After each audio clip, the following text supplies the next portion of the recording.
Deep inside the Montana Territory archives, sealed away for over 100 years, sits a journal that was never meant to be read by the public. A thick, leather-bound book with 847 handwritten pages, pages that reveal one of America's darkest family secrets. That journal was discovered in 1943 by forest rangers clearing an abandoned trapping route. At first, they thought it was nothing more than a record of frontier life. But when they opened it, they realized they were holding something far more disturbing. The entries were written in 3 different hands, yet all belonged to the same family. What those pages revealed about the brutal winter of 1867 in Montana's Bitterroot Mountains would shake investigators to their core. This was not just a story of survival. It was the unraveling of sanity, the collapse of a family, and the birth of a nightmare that still sends shivers down the spine of anyone who dares to read it. The government immediately classified the journal. For decades, it was hidden away, locked in files marked too disturbing for public release.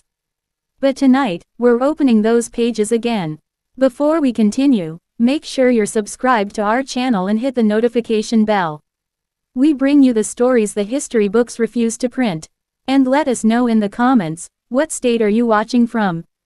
Because what happened to the Wainwrights could have happened in any remote corner of this country during those unforgiving frontier winters. Introducing the Wainwrights. Our story begins with Barnabas Wainwright, a man who had built his name on grit, survival, and sheer determination. By 1867, he was 42 years old and one of the most respected fur traders in the Montana Territory. He operated between Fort Benton and the Canadian border, dangerous land that killed the unprepared. But Barnabas wasn't just prepared, he thrived. His trading post along Beaver Creek served as a lifeline for trappers, prospectors, and even soldiers moving through the wild. He had it all: a reputation for toughness, wealth by frontier standards, and, most of all, a family that seemed to embody everything settlers dreamed of. Barnabas's wife, Catherine Bellwether Wainwright, was the daughter of a Methodist minister from St. Louis. She wasn't some fragile woman dragged west against her will. Catherine had chosen this life and adapted quickly. She learned to preserve food, treat injuries, and run a household miles from the nearest neighbor. Together, they raised 3 daughters. Margaret, 26, sharp as a blade, blessed with a photographic memory. She was the record keeper of the family, writing detailed logs of weather, supplies, and trade. Elizabeth, 24, the healer. Skilled in sewing wounds, treating frostbite, and nursing sick travelers who stumbled into their cabin. Sarah, 21, the youngest, with an uncanny ability to predict the weather and animal behavior. Many said her instincts saved the family more than once. The Wainwrights were not only survivors, they were educated, refined, and respected. Their post was solid, with thick log walls, a stone fireplace, a smokehouse, and guest cabins. By the standards of the frontier, they were prosperous, even comfortable. Catherine's letters back home in the summer of 1867 painted a picture of happiness. Margaret was engaged to a wealthy merchant in Helena. Elizabeth was known for her healing skills among nearby native tribes. Sarah's artistic sketches of mountain wildlife were in demand. To outsiders, the Wainwright family was proof that civilization could flourish in the wilderness. They were admired, envied, and, most importantly, untouchable. But that illusion shattered in the fall of 1867.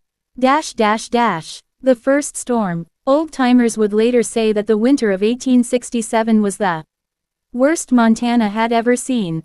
It began on October 15, when the first blizzard rolled down from the Canadian peaks without warning. The snow came fast, heavy, and merciless. Catherine was caught outside, returning from the creek where she had been washing bedding before the freeze. She was crossing the narrow log bridge when a violent gust of wind knocked her into the freezing water below. Margaret's journal entry from that day, her neat, careful handwriting, describes hearing her mother's screams echo through the storm. The 3 sisters rushed outside, blinded by snow, their skirts whipping in the wind. They found their mother pinned under broken timbers from the collapsed bridge, her legs trapped as icy water surged around her. It took all 4 of them, Barnabas and his daughters, to drag Catherine free. By then, she had been submerged for nearly an hour. Her body was stiff, her lips blue, her eyes half closed. They carried her back to the cabin and tried everything they knew, wrapping her in blankets, rubbing her skin, giving her hot broth, even using frontier remedies to pull her back. But for the next 3 days, Catherine drifted in and out of delirium. Elizabeth, the family's healer, recorded the horror in her own entries: the fever, the rattling breath, the wild muttering about her childhood in Missouri. At times, Catherine didn't even recognize her husband or her daughters. On October 18, 1867, Catherine Wainwright died in her sleep. The aftermath. Her death was devastating. She had been the center of the family, the anchor, the teacher, the moral compass. Barnabas was shattered. He sat by her body for 12 hours, refusing to let his daughters prepare her for burial. The ground outside was already frozen solid. Digging a grave was impossible until spring. The Wainwrights faced an unthinkable reality: their beloved wife and mother, trapped in the cabin with them through the long, bitter winter. That moment marked the beginning of the family's descent, a slow, horrifying unraveling that the journal documents in excruciating detail. And this was only the first storm. Outro tease. In part 2, we'll open more of those journal pages and see what happened in the weeks after Catherine's death, how isolation and grief began to twist the Wainwrights into something unrecognizable. Make sure you're subscribed, because this is only the beginning of America's most disturbing forgotten story. Checkmark. That's part 1, 1,000 words rewritten into a gripping YouTube horror history script. Would you like me to move straight into writing part 2, the next 1,000 words in the same style? Forgotten Archives. The Wainwright Journal. Part 2, The Descent of Barnabas Wainwright. Hook. When a loved one dies, grief can twist the human mind in terrifying ways. But what happens when that grief is locked inside a snowbound cabin, with no escape, no neighbors, and no help for hundreds of miles? The second section of the Wainwright Journals shows us exactly what happens. It reveals how one of Montana's most respected frontiermen slowly unraveled into something his daughters could barely recognize. If you thought part 1 was disturbing, what you're about to hear is worse. Before we begin, don't forget to subscribe and hit the notification bell so you don't miss the next chapter in this horrifying true story. And tell us in the comments, do you think isolation or grief is the deadliest threat to survival? Catherine's body. Following frontier customs, Catherine Wainwright's body couldn't be buried in the frozen ground. The only option was preservation. So, wrapped in the family's finest quilts, she was carried out to the smokehouse and laid in the freezing dark, where her body would remain for 6 long months until spring thaw. Margaret, the eldest daughter, wrote in her journal that it felt unreal, walking into the smokehouse each day, knowing their mother's body lay just a few feet away, silent and still. That grim duty set the stage for something even darker: the slow collapse of Barnabas Wainwright's mind. Barnabas changes. Sarah, the youngest, noted in her diary that almost immediately after Catherine's death, their father changed. He stopped sleeping in the bed they had shared. Instead, he spent nights in the main room, seated in front of the fireplace, staring endlessly at the chair where Catherine once sat. His hygiene slipped, his beard grew wild, his clothes became ragged, and the proud, polished man of the frontier seemed to vanish. Then came October 25th. The first sign of true madness. Barnabas began speaking, out loud, to the empty chair. Not just whispers, but full conversations about trading, family decisions, and daily chores. He spoke as though Catherine were right there, answering him back. At first, the daughters pitied him. They thought it was grief, a temporary coping mechanism. But grief has a limit. And Barnabas's obsession was only deepening. Dinner with the dead. By early November, the conversations weren't enough. Barnabas began setting a place at the table for Catherine. He would serve her food, placing portions neatly before her chair, where they sat untouched until cleared away. Margaret gently suggested they stop this ritual. Barnabas's response was violent. He shouted that she was insulting her mother, then threatened to bar her from family meals altogether if she dared question him again. The daughters quickly learned to stay silent. Cut off from the world. Outside help. There was none. The nearest neighbors, the Hendersons, lived 28 miles south. In summer, that was a day's hard ride. But now, the trails were buried in snow, completely impassable. Military patrols, which sometimes passed by during warmer months, had been suspended for winter. The Wainwrights were sealed inside their wilderness prison, trapped with a father whose grip on reality was slipping further each day. Voices in the chair. Elizabeth, the middle daughter, wrote chilling entries about this time. She described her father holding heated arguments with the empty chair, his voice rising and falling as though Catherine were criticizing him, scolding him, or giving orders only he could hear. By Thanksgiving, snow had buried the windows of the cabin. Outside, the world was nothing but white silence, broken only by the howl of wolves at night. Inside, their carefully ordered routines began collapsing. Chaos in the household. Meals became irregular. Some days Barnabas didn't eat at all. Other days, he demanded grand feasts in Catherine's honor, forcing his daughters to cook elaborate meals with supplies they couldn't afford to waste. Catherine's belongings, once neatly kept in the bedroom, were dragged out and displayed around her chair. Dresses, jewelry, hairpins, arranged as though she might return to claim them. The most disturbing detail, Barnabas had cut off Catherine's hair before moving her body to the smokehouse. He spent hours each day brushing those locks, speaking softly to them as if she could hear every word. The nightmare deepens. Sarah's entries grow more disturbing. She described waking in the middle of the night to find her father sitting naked in front of the fire, whispering about his courtship, his wedding night, and private marital secrets no daughter should ever hear. When Sarah tried to place a blanket over him, Barnabas shoved her away, screaming that she was interrupting an important conversation with her mother. By December, he was no longer treating his daughters like family. He accused them of stealing Catherine's attention, saying their mother loved them too much to give him the devotion he deserved. Margaret wrote that when he looked at them, it wasn't as a father looking at daughters, it was something else entirely. Paranoia and hunger. Elizabeth recorded another terrifying shift, food paranoia. At times, Barnabas refused to eat, claiming Catherine had warned him the food was poisoned. Other times, he devoured massive portions, leaving little for his daughters. The sisters discovered that he had been secretly throwing away perfectly good meat, convinced it was spoiled, while hiding other supplies in secret spots around the cabin, supplies only he knew how to find. Their carefully planned winter rations began running dangerously low. The wolves. As if their father's madness wasn't enough, the wilderness itself turned hostile. Sarah, with her keen eye for animal behavior, noticed something alarming. A massive wolf pack had begun gathering near the cabin. Not just a few strays, but more than 30 animals. Each night, they crept closer, circling the cabin, their howls echoing through the snow. It was as if they sensed weakness inside. As if they were waiting.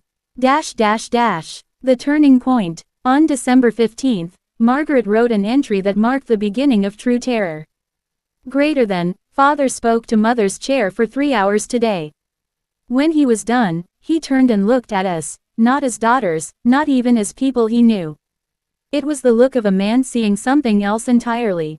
I fear we are losing not just his mind, but his recognition of who we are. The storm outside was relentless. But the storm inside the cabin was far, far worse. Outro tease. This was only the beginning of the Wainwright daughters' nightmare.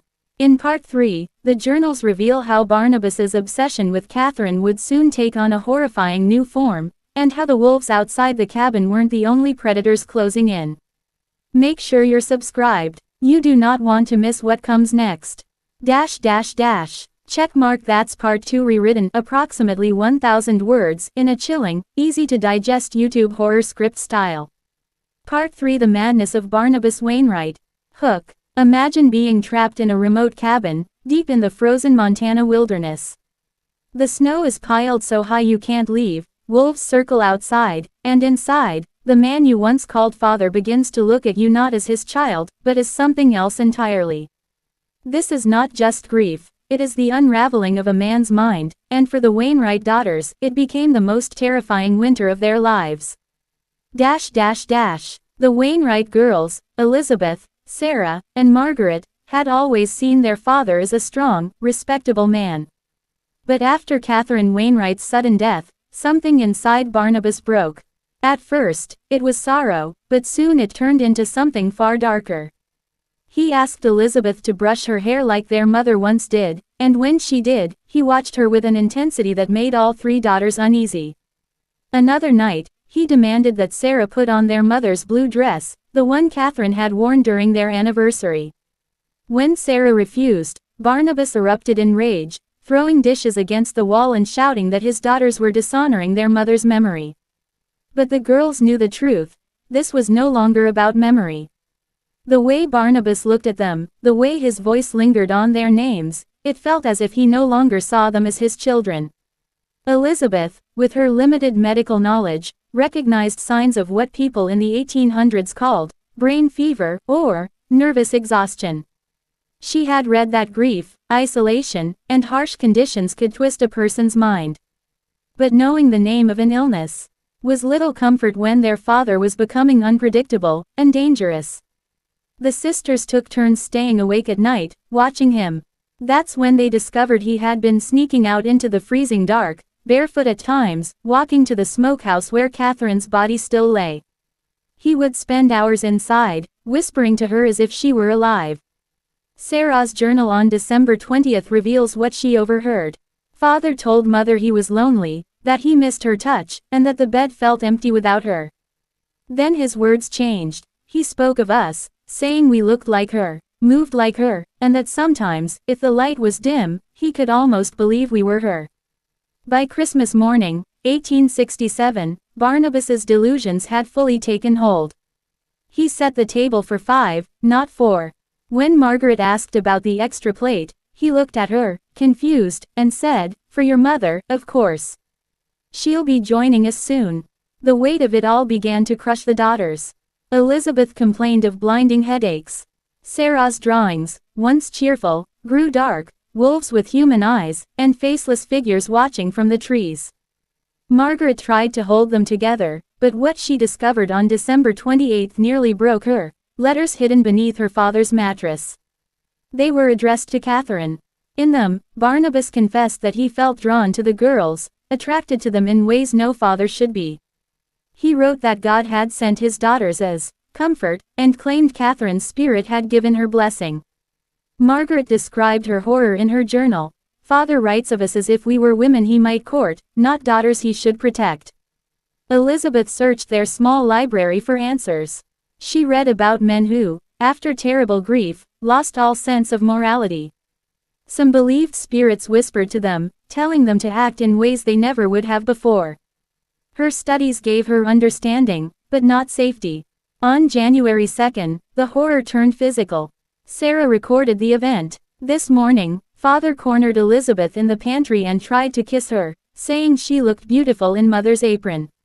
When she resisted, he grew angry, shouting that Mother would never have refused him. From that moment, the daughters knew they weren't just living with a grieving man. They were trapped with someone who no longer recognized the lines between love, family, and desire. And outside the cabin, the wolves grew bolder. Sarah noticed they no longer stayed hidden at night. They prowled closer in daylight, circling, growling, watching the cabin with intelligent eyes. Their cries at night weren't just howls, they sounded like language, eerie and organized, as if the wolves were planning. Food supplies dwindled. Barnabas wasted what they had, hiding food in strange places, muttering that Catherine warned him of thieves. He refused meals prepared by his daughters, insisting that only Catherine could make his food safe. By January 8, Margaret wrote of escape. They spoke of trying to reach the Hendersons' place, but the snow was brutal and the wolves relentless. Worse still, Barnabas had sabotaged their gear, hiding snowshoes and winter coats. He wanted them trapped with him. Then Sarah uncovered something even darker. In the smokehouse, hidden near Catherine's body, she found more letters, not to Catherine, but to each of them. In them, Barnabas wrote about Elizabeth, Sarah, and Margaret as if they were women he planned to marry. He listed their physical features, their qualities, and spoke of them as potential wives who could replace Catherine in every way. Sarah wrote in horror, "In Father's mind, we are no longer his daughters. We are brides waiting to be chosen." By mid-January, there was no denying it. Their father's sanity was gone, and now, so was his morality.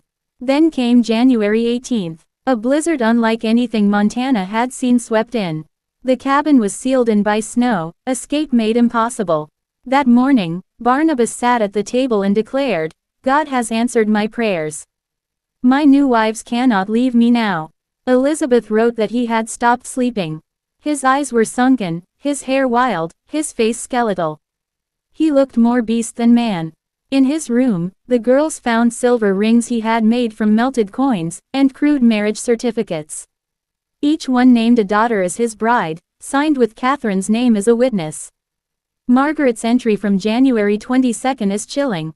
"Father showed me the ring he made for our wedding. When I told him he was my father, he screamed that I was not his daughter anymore. His eyes were filled with hunger.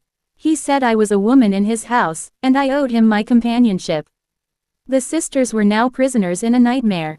Their father had drawn up a schedule, days for meals, conversations, and affections, with each daughter, written in the same businesslike tone he once used for ledgers. Sarah drew sketches of the cabin's transformation. Barnabas had rearranged it into a grotesque stage for weddings, mother's belongings as decorations, their stolen dresses laid out like bridal gowns. And in his room, he built a shrine, half memory of his dead wife, half fantasy of his living daughters.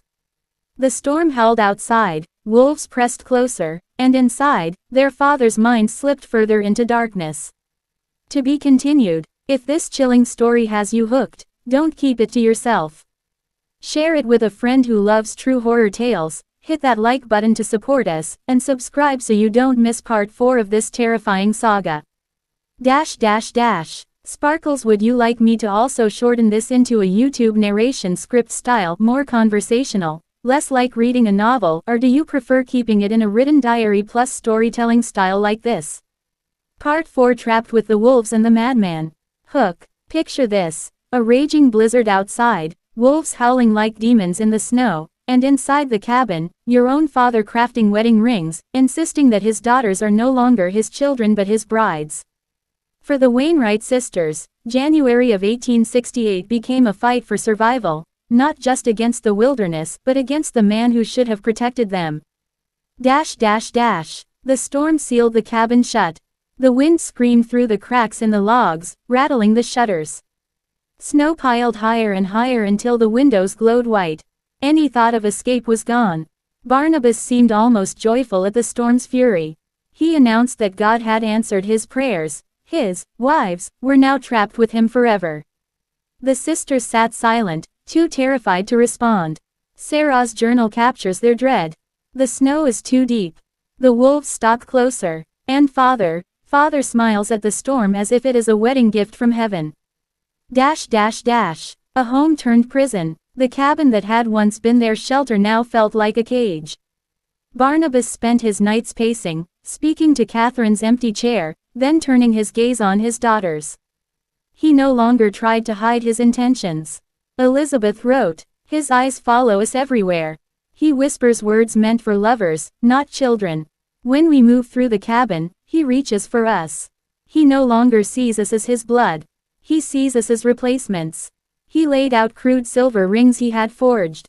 He kept the marriage certificates tucked into his coat pocket. At meals, he demanded they wear their mother's clothing. And each night, he spoke of ceremonies he intended to hold as soon as the storm cleared. The wolves outside. As if Barnabas's madness weren't enough, the wolves had grown bolder. They prowled in the daylight now, their shapes moving just beyond the snowdrifts. At night, their howls rose and fell in strange, patterned cries that chilled the sisters to the bone. Sarah sketched what she saw. Lean, starving bodies, eyes that glowed with intelligence, wolves that no longer scattered when the girls appeared at the window. Her journal reads, "They watch us as Father watches us. Patient, waiting, As if they know what is happening inside and mean to finish what he has begun. The breaking point. On January 25, everything came to a head. Elizabeth had been keeping a small journal of her father's condition, noting his sleeplessness, his paranoia, his fantasies. Barnabas found it. Margaret recorded what followed. He burst into the room screaming. He accused Elizabeth of betraying him, of plotting with strangers to steal him away from Mother. He ripped the pages to shreds and struck Elizabeth so hard she fell against the wall. The girls realized then that their father was no longer simply delusional, he was violent, and he would not hesitate to hurt them. That night, they made a pact.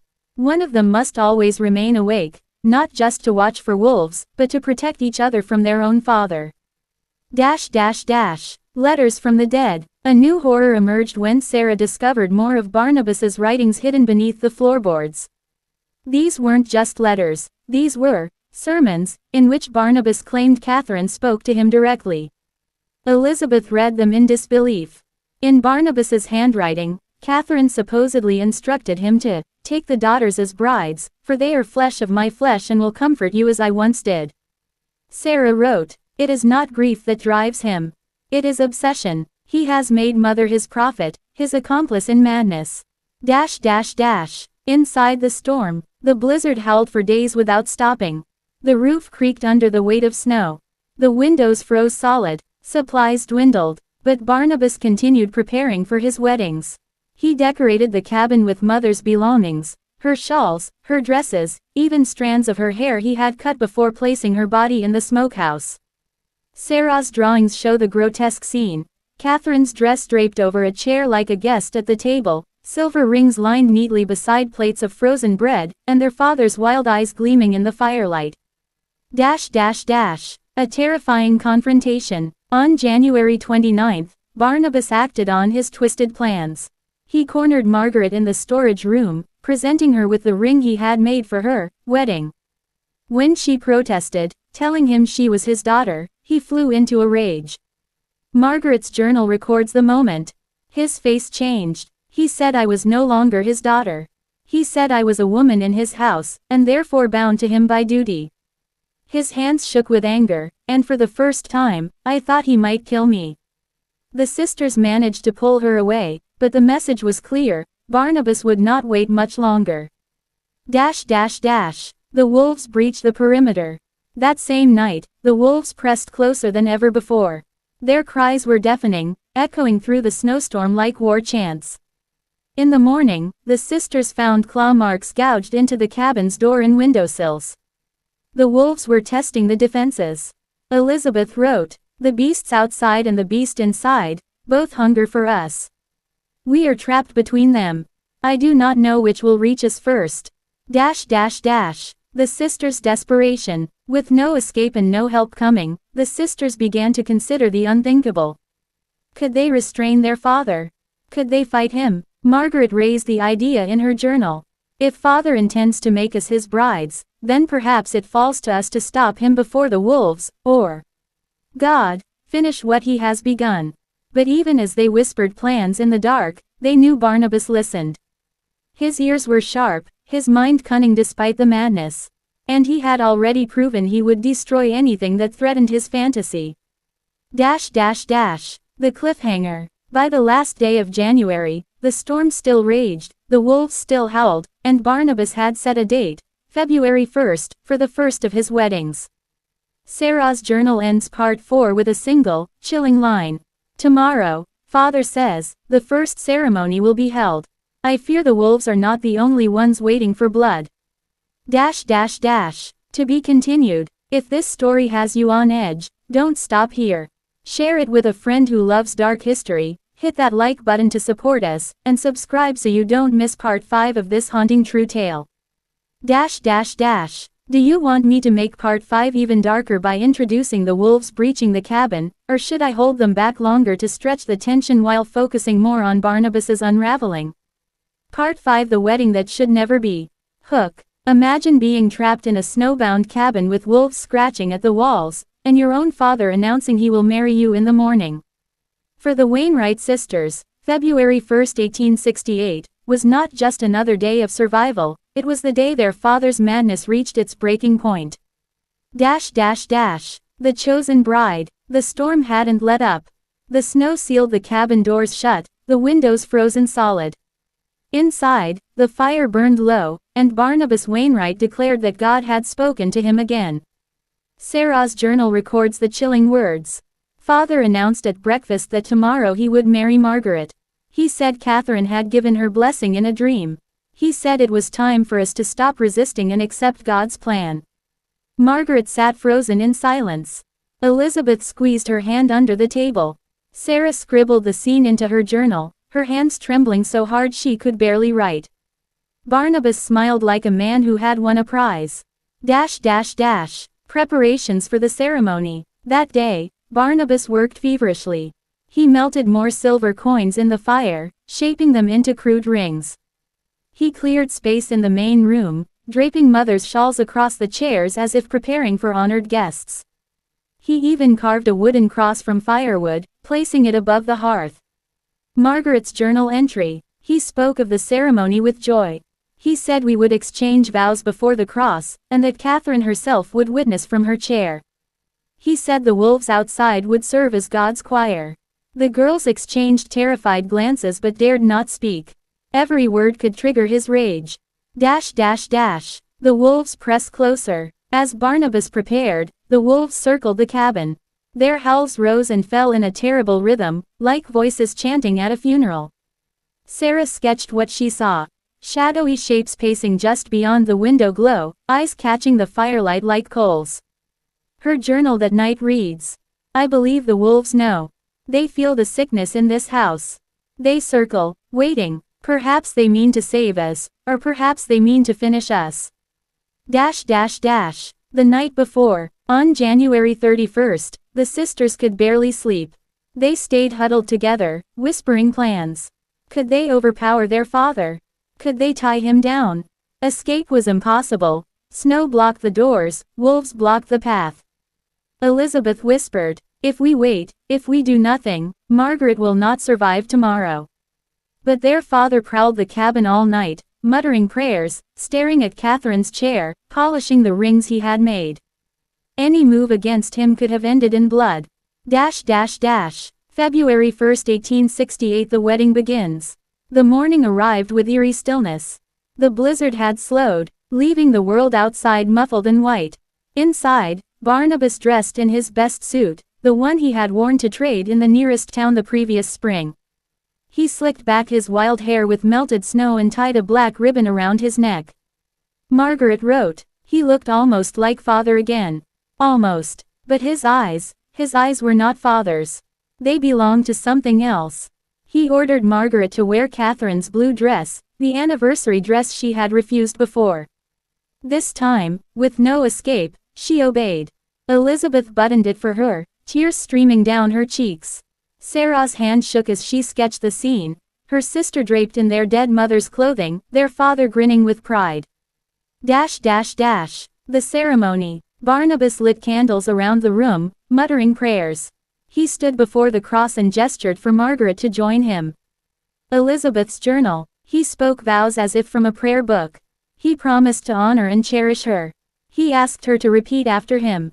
Margaret's lips trembled, but no sound came out. Barnabas grew angry. He seized her hand, forcing the crude silver ring onto her finger. He declared them wed in God's sight, Catherine as his witness. The wolves howled in unison outside, their cries shaking the walls. The daughter's defiance. For a moment, the cabin was silent but for the fire crackling. Then Elizabeth stepped forward. Her voice was calm, though her body shook. Father, she said, if mother has blessed this, then she will give a sign. Barnabas froze. His eyes darted to Catherine's chair, then back to Elizabeth. His face twisted with confusion. Sarah wrote. He seemed torn between rage and fear. He stared at the chair, waiting for mother to speak. We held our breath. And then, the wolves slammed against the cabin door. The wolves attack. Claws raked the wood. The door shook on its hinges. One window shattered inward, snow blasting into the room as gray fur and teeth flashed in the firelight. Barnabas roared, grabbing the iron poker from the hearth, swinging wildly. He screamed that Catherine had sent her beasts to test his faith. The girls screamed as the wolves clawed through the opening. Their yellow eyes glowed in the dim light. Sarah's sketch shows the moment. Wolves forcing their way into the cabin, Barnabas standing before them with fire in his eyes, Margaret still trapped in Catherine's dress. The turning point. For the first time, the daughters saw fear in their father's face. The wolves didn't scatter at his shouts. They pressed forward, lips curled back, teeth bared. Elizabeth shouted over the chaos. "Father, if Catherine truly speaks to you, command her beasts to stop." Barnabas hesitated, his eyes flicking to the empty chair. No voice came, no blessing, only the growls of wolves filling the room. Margaret's journal. In that moment, I believe he saw the truth. He realized Catherine was gone, and the beasts before him were real. But his madness was too deep. Instead of surrendering, he raised the poker and charged. Cliffhanger. The wolves lunged, the firelight flashing on their teeth. Barnabas's scream filled the cabin, mingled with the howls of the pack. Sarah's final journal line for that day reads, "Father is lost. Whether to madness or to the wolves, I do not yet know. But tonight, blood will be spilled. To be continued. If this story has you hooked, share it with a friend who loves history's darkest secrets, hit that like button to support us, and subscribe so you don't miss part 6, where the Wainwright sisters must face the aftermath of the wolves, attack and decide if survival means fighting their father, or fleeing into the frozen wilderness. Do you want part 6 to focus more on the wolf attack and its bloody aftermath, or should I make it about the sisters' desperate survival choices in the days after? Part 6 Blood on the Snow.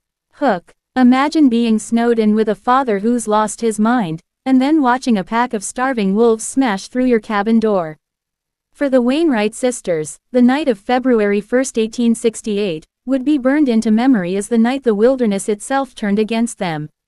The attack begins. The first wolf leapt through the broken window, shards of glass slicing its flank as it landed in front of the fire. Sparks flew as it snarled, teeth bared, eyes glowing yellow in the candlelight. Margaret's journal captures the chaos. Father roared like a demon, swinging the iron poker. The wolves poured into the room like smoke, and I could no longer tell if I was in our cabin or in some nightmare from hell. Elizabeth shoved Sarah behind the table, using a chair as a shield. Margaret clutched at the ring her father had forced onto her finger just hours earlier, terrified it would somehow seal her fate.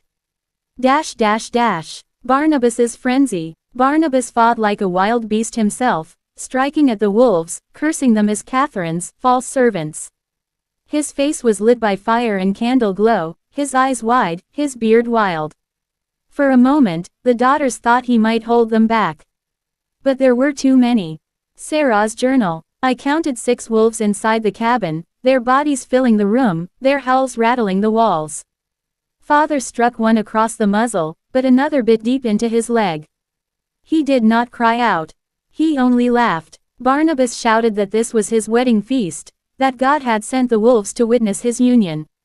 Blood streamed down his leg as he swung wildly, his laughter mixing with the snarls. The sisters' terror. Elizabeth pulled Margaret and Sarah toward the back room, desperate to barricade themselves inside. But Barnabas blocked them, shouting, "No, you will not abandon me. Your mother wants you here, Catherine commands it." He shoved Margaret back into the center of the room, toward the snapping jaws of the wolves. Her journal entry. I felt their hot breath on my skin. I thought my life was over. Then Sarah hurled a burning log from the fireplace, striking one beast across the back. It yelped, the smell of singed fur filling the cabin. For a moment, the wolves hesitated. But hunger and blood soon drove them forward again. The wolves retreat. Elizabeth grabbed the poker from her father's hand when he faltered, swinging it with precision. She struck one wolf square across the skull, and it collapsed in a twitching heap. Another lunged for her throat, but Sarah drove a knife into its side, screaming as blood sprayed across her dress. The surviving wolves, startled by the sudden resistance, retreated toward the broken window, dragging the wounded with them. Their howls outside grew louder, as if calling for reinforcements. Sarah's sketch from that night shows the blood-smeared floor, overturned furniture, and the shadow of wolves vanishing into the storm. The aftermath. The cabin was a ruin. The fire had nearly gone out, the air thick with the stench of blood and wet fur. Barnabas collapsed against Catherine's chair, his face pale, his leg mangled.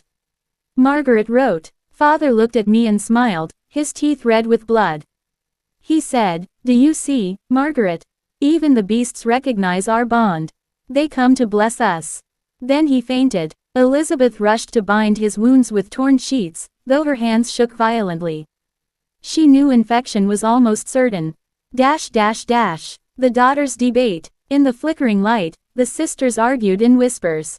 Could they keep their father alive? Should they? Elizabeth, ever the healer, said, "If we let him die, his blood is on our hands." Margaret whispered, "If he lives, worse may happen."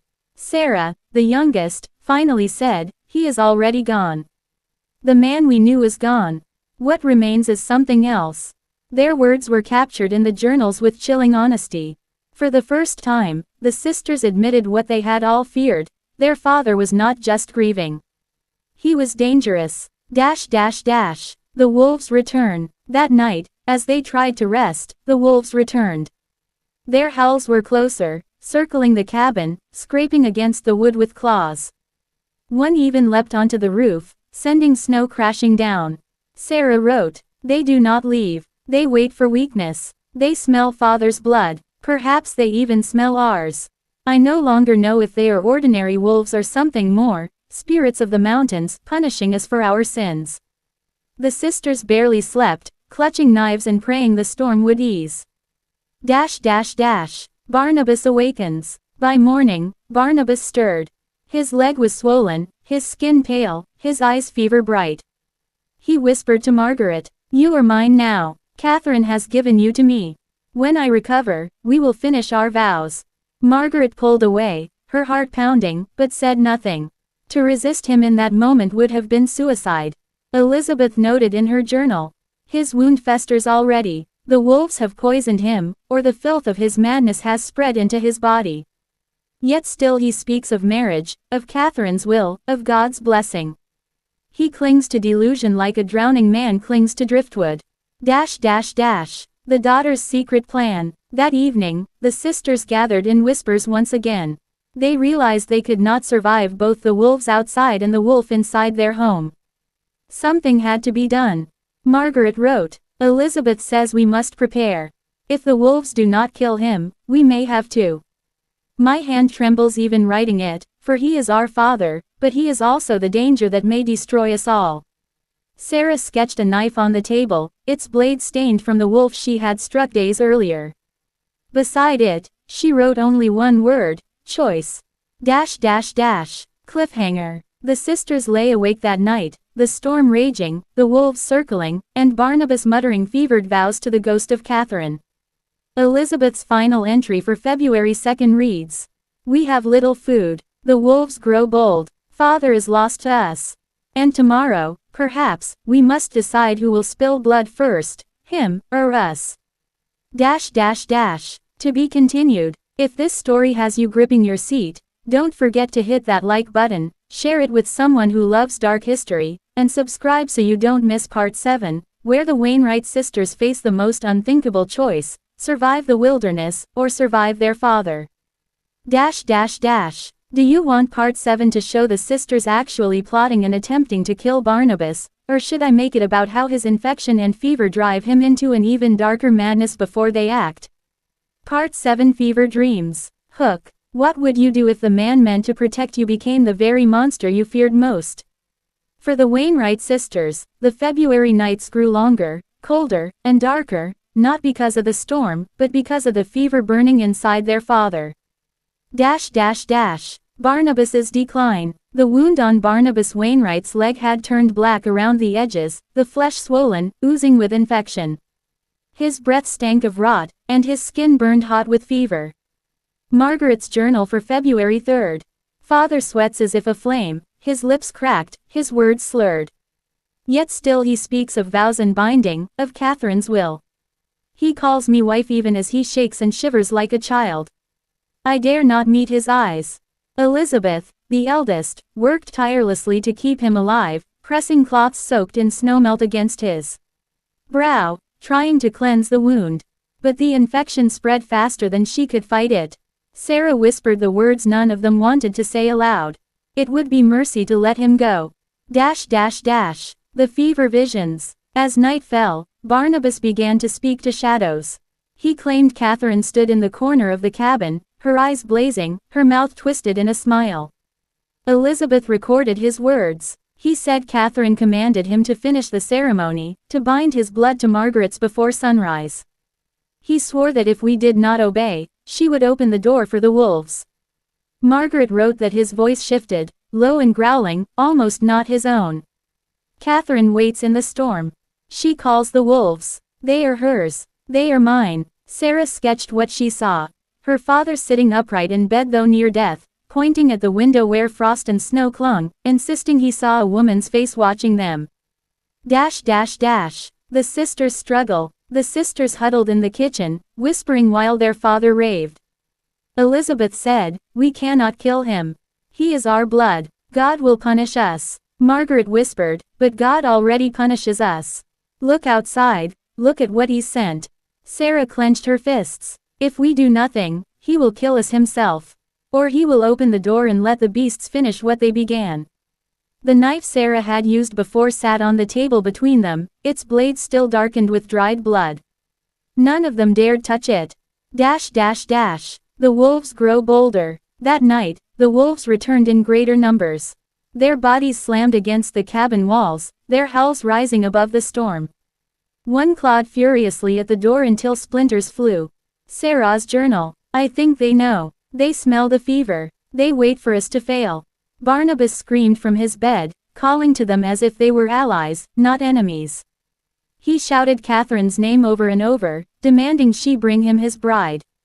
Elizabeth stuffed rags in her ears, trembling as she prayed, while Margaret sat frozen, the sound of her father's voice echoing in her mind.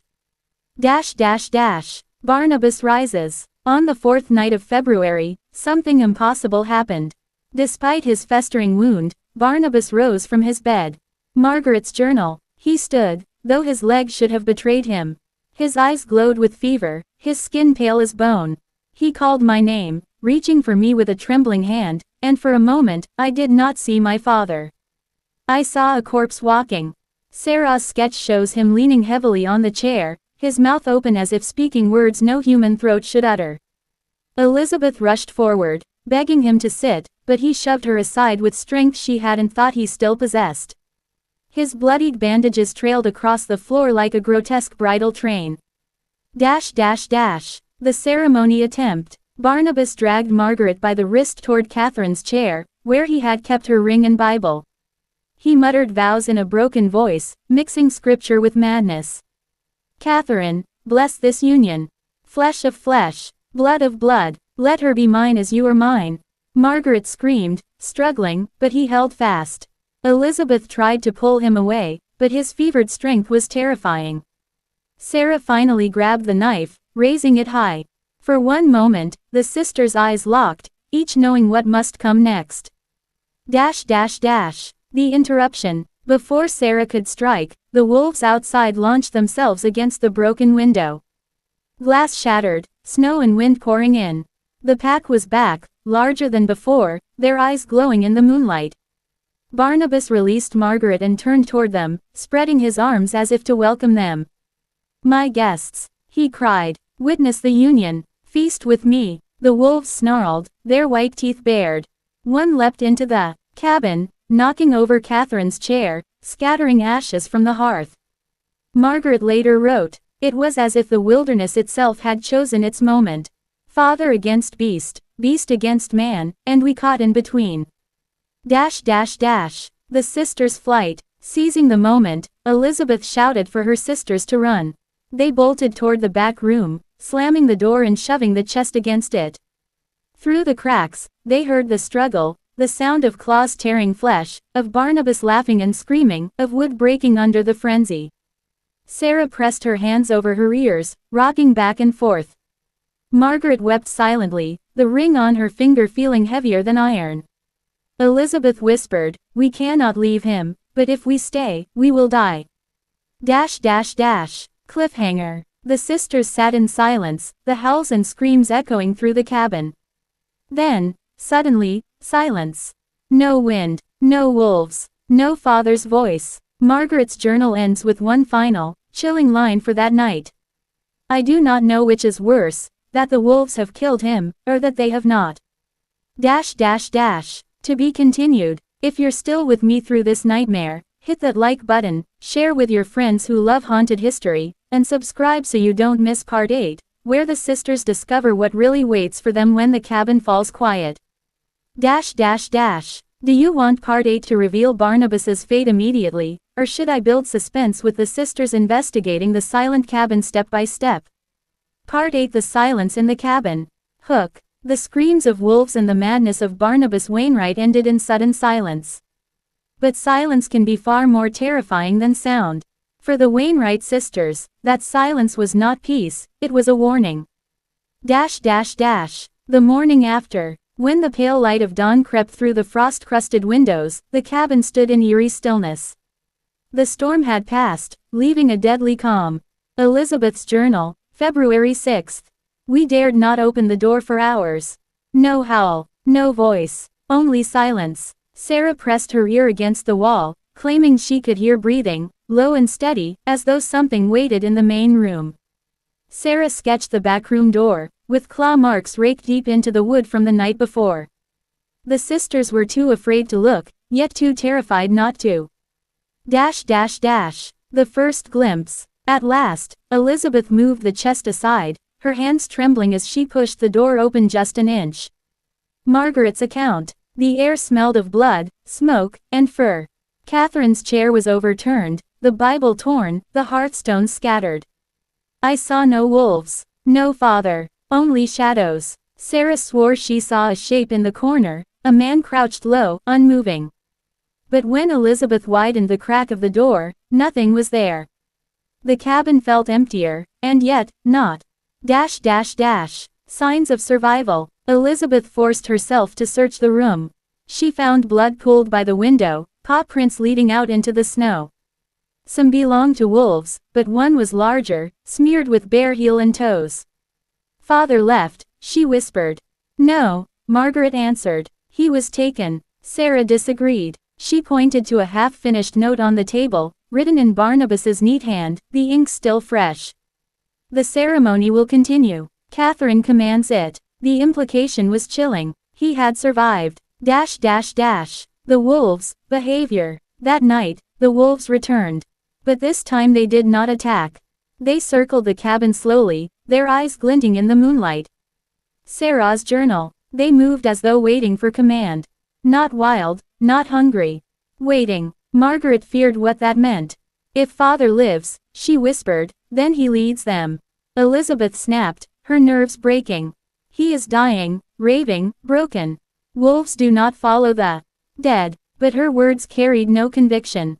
The body in the snow. On February 9th, Margaret spotted something in the snow near the tree line. At first, she thought it a wolf's carcass. But as the sisters crept closer, they realized it was human. Elizabeth recorded the discovery. We found a man's form half buried in snow. Frozen, his face chewed beyond recognition. But he wore father's coat. Sarah sketched the body with shaking hands, though she omitted the ruined face. Relief and horror mingled together. If Barnabas was dead, then they were free. But if he was dead, who wrote the note? The return to the cabin. That night, Margaret awoke to the sound of footsteps above her. Journal entry, February 10th. I froze in my bed. A steady tread crossed the loft, slow, deliberate. Elizabeth claimed it was the timbers shifting from the cold. But Sarah and I both know what we heard. Father's step, heavy, limping. The sisters searched in daylight but found no prints, no sign of anyone above. Only dust disturbed, as if someone had passed in the night. The whispering. Sarah confessed that she had begun hearing her father's voice when she sketched. While her pencil moved, faint whispers guided her hand. She showed Elizabeth a drawing she did not remember making. Barnabas standing in the doorway, his hand outstretched, the wolves lined neatly behind him as though in procession. Margaret wrote. Sarah wept when she saw it. She swore she never drew such detail. But Elizabeth warned us not to tear the page. He wants us to see, she said. If we destroy it, he will find another way. The second body. 2 days later, another body appeared near the tree line. This one was unmistakably Barnabas's. Margaret's account. It was him. Father's face, half frozen, his wound black, his hand clutching the silver ring he meant for me. But how could this be, when we buried his coat days earlier? 2 fathers, 2 deaths. Or none. Sarah sketched both corpses side by side, their eyes staring even in death. Elizabeth whispered the fear they all shared. Which one is truly him? The wolf at the door. On February 13th, the wolves did not howl.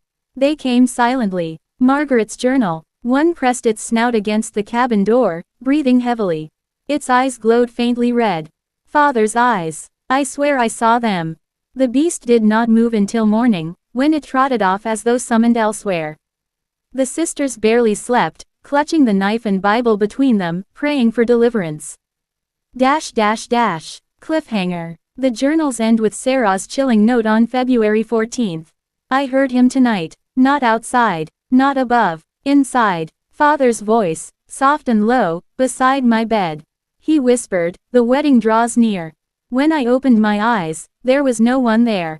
But the sheets were warm, as if someone had just risen. The cabin was no longer a refuge. It had become a tomb of waiting. To be continued. The Wainwright sisters thought their father's death would bring peace. Instead, the silence that followed brought only deeper terror. In part 9, we'll uncover whether Barnabas has truly returned, or if something far worse wears his face. If this tale has you shivering, hit the like button, share it with a friend who loves haunted history, and subscribe so you don't miss the next part of this dark journey. Do you want part 9 to reveal Barnabas in full horror, like a revenant leading wolves, or keep the suspense longer with more psychological dread before the final reveal? Part 9: The Father Who Returned. Hook. They thought Barnabas Wainwright was dead. Twice his frozen body had been found in the snow. Yet in February of 1868, the Wainwright sisters began to realize something far more terrifying: death had not released them from their father. It had only opened the door to something unnatural. The night of scratching. Margaret's journal, February 16th. Last night, a scratching came from beneath the floorboards. At first we thought it rats. But then it grew stronger, heavier. The sound of fingers dragging slowly against the wood. Sarah swore she heard Father's voice rising with each scrape, whispering our names. We did not sleep. Elizabeth tried to dismiss it, claiming that snow shifting against the walls caused the sound.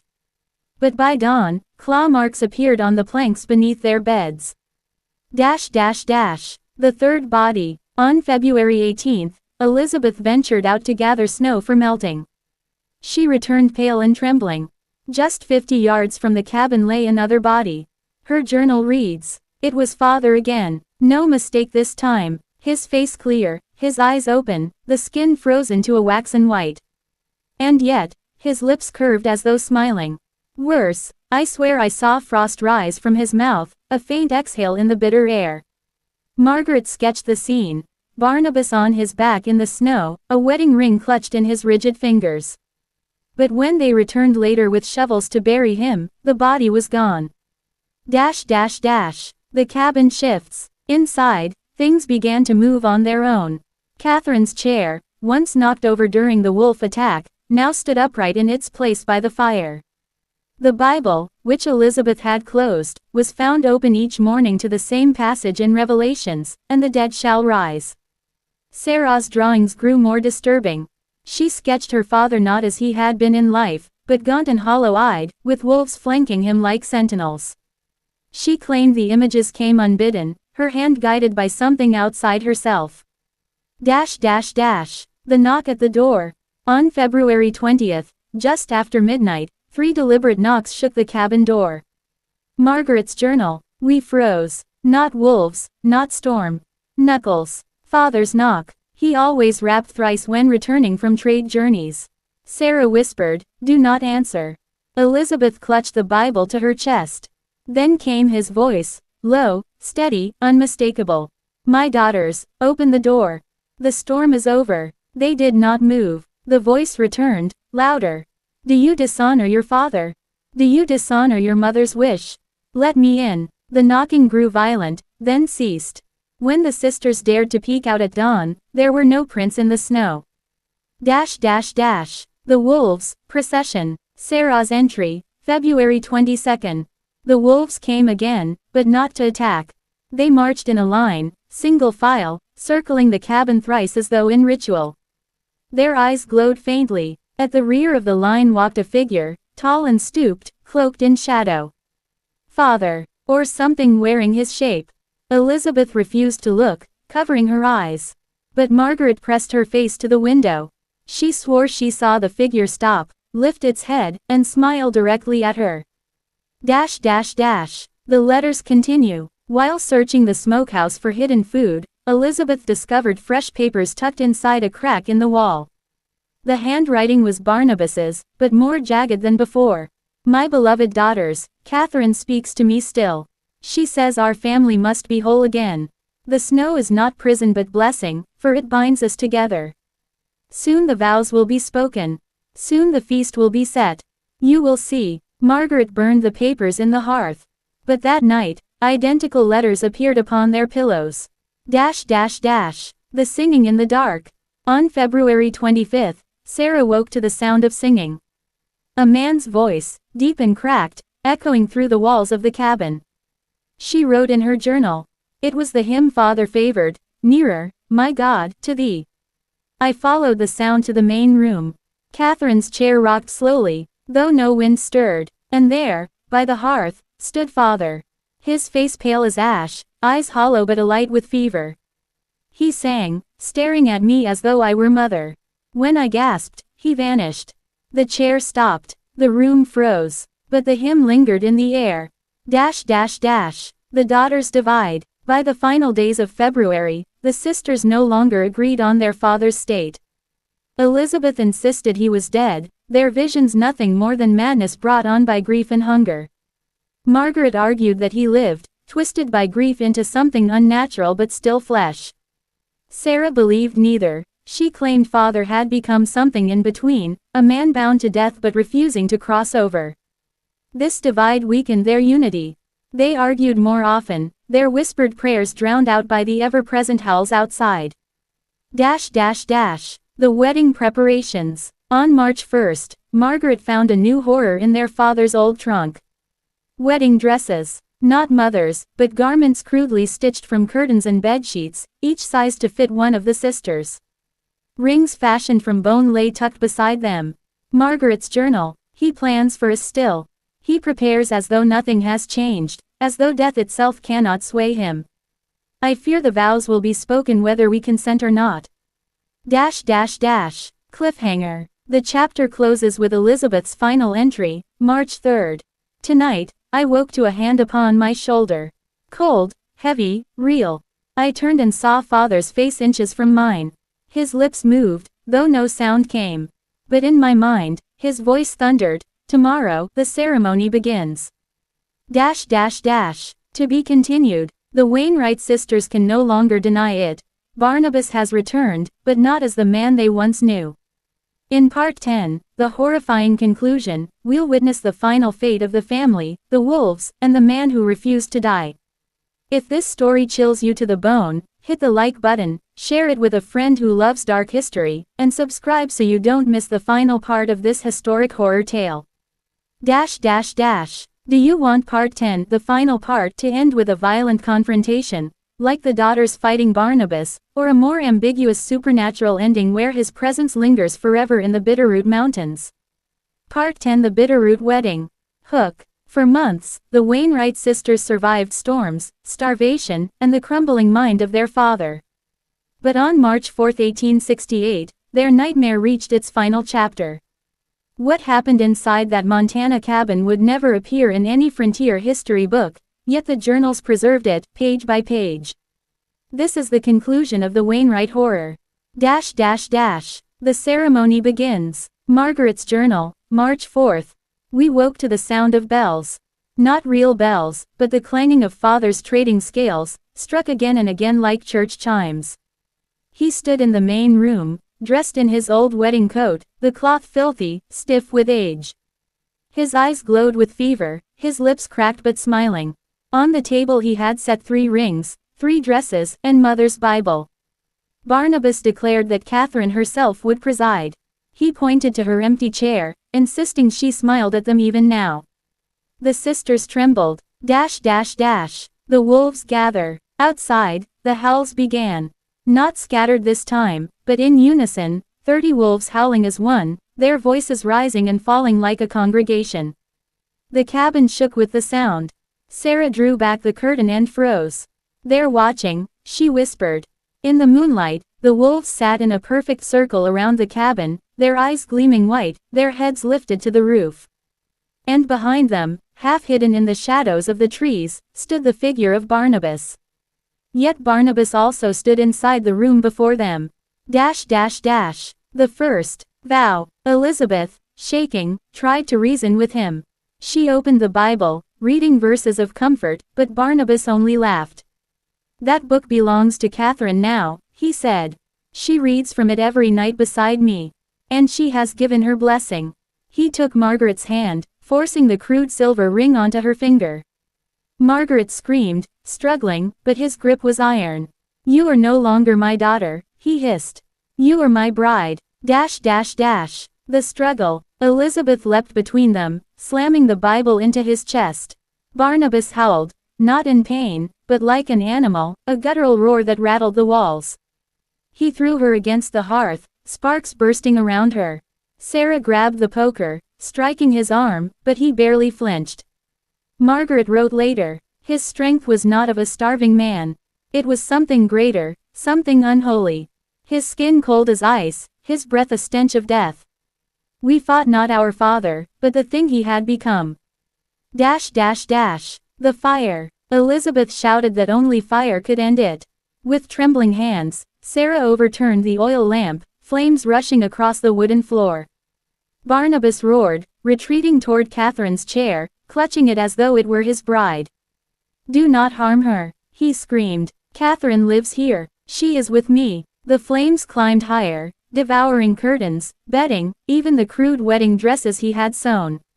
Smoke filled the cabin. The final attack. But Barnabas did not fall. He surged through the fire, his coat ablaze, eyes burning brighter than the flames. He lunged for Margaret, dragging her toward the door. The wolves outside erupted in frenzy, their howls rising to a fever pitch. The sisters pulled at him, striking, clawing, screaming, until Elizabeth thrust the iron poker into his chest. The blow did not pierce his flesh, but it drove him backward into the flames. He stood there a moment, burning yet unbroken, his voice carrying over the roar of fire. "You cannot destroy me. This family is forever." Then the roof collapsed. Escape. The sisters stumbled into the snow, coughing, their faces black with soot. Behind them the cabin burned, flames lighting the mountains like a funeral pyre. The wolves did not attack. They sat watching, silent now, their white eyes reflecting the blaze. And as the cabin collapsed in a shower of sparks, the figure of Barnabas appeared once more in the doorway, silhouetted in flame, arm raised in farewell. Then he vanished in the collapse. The aftermath. Margaret's final entry, written days later in the Henderson cabin, where rescuers found them half frozen. "We are alive, yet not free. Father is gone, but his voice follows us. In the crackle of fire, in the howl of wolves, in the silence of night, I hear him." Elizabeth insists it was madness, that grief created the monster we saw. But Sarah swears it was something more, something that still walks the Bitterroot Mountains. As for me, each night I feel the weight of the ring upon my finger, though it burned to ash. And I wonder if the vows were spoken after all. Epilogue. The Hendersons recorded that the Wainwright sisters never spoke of the winter again. Elizabeth married a doctor in Helena but died young, plagued by nightmares. Sarah moved east, becoming an artist, her works filled with wolves and burning cabins. Margaret never married, keeping a locked trunk that no one was allowed to open. And in the Montana Territory archives, that trunk remains sealed. Local legend says if you listen closely on a winter's night in the Bitterroot Mountains, you can still hear the faint sound of church bells, 3 chimes, the beginning of a wedding that never ended. Call to action, YouTube style. That's the horrifying conclusion of the Wainwright family journals. A story of madness, isolation, and a father who refused to let death break his hold. What do you think happened in that cabin? Was Barnabas truly possessed by grief, or by something darker? Drop your thoughts in the comments below. If this story chilled you, smash that like button, share it with a friend who loves history mixed with horror, and subscribe so you never miss another deep dive into America's forgotten nightmares. And don't forget to ring the bell, because the scariest stories are always the ones you don't see coming.